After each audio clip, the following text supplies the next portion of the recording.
এরকম একটি দুর্ঘটনা আসলে কেন ঘটলো সেটির পেছনে নিয়ামক হিসেবে কি কি কাজ করেছে আপনার মতামত যদি একটু জানতে চাই।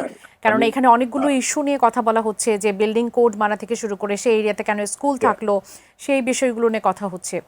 সেটা আমি বলতে পারি আমার নিজের অবজারভেশন যে এই যে স্কুলটা আছে মাত্র টাচডাউন পয়েন্ট থেকে 3.5 কিলোমিটার দূরে, এবং প্রত্যেকটা প্লেন ঢাকায় যেগুলো ল্যান্ড করার পর টেক অফ করে রানওয়ে ব্যবহার যখন যারা করে প্রত্যেকে এই স্কুলটার উপর দিয়ে প্রত্যেকটা বিমান যায়, এবং ছাত্রছাত্রীরাও বলেছে যে সারাটা দিন আমাদের এবং এই আওয়াজ তাদেরকে শুনতে হয়। এখানে একটা হাই রাইজ করা আপনার ছাত্রাবাস করা হয়েছে যেটা 12 তলা, এবং এটা একটা right on the flight path. এটা ডেফিনেটলি এটা হওয়া উচিত হয়নি। এবং শুধু তাই নয়, এই ফ্লাইট পাথে ইতিমধ্যে ইউনো হসপিটাল হয়েছে, প্রাইভেট ইউনিভার্সিটি হয়েছে, এবং শুধু এই উত্তরাতে নয়, দক্ষিণেও আমাদের যে এলাকাগুলো আছে বসুন্ধরা, আপনার গুলশান, এখানে অনেক স্থাপনা হয়েছে যেগুলো আমার চোখে মনে হয়েছে এগুলো আপনার বিল্ডিং কোড যেটা ফ্লাইট দিয়ে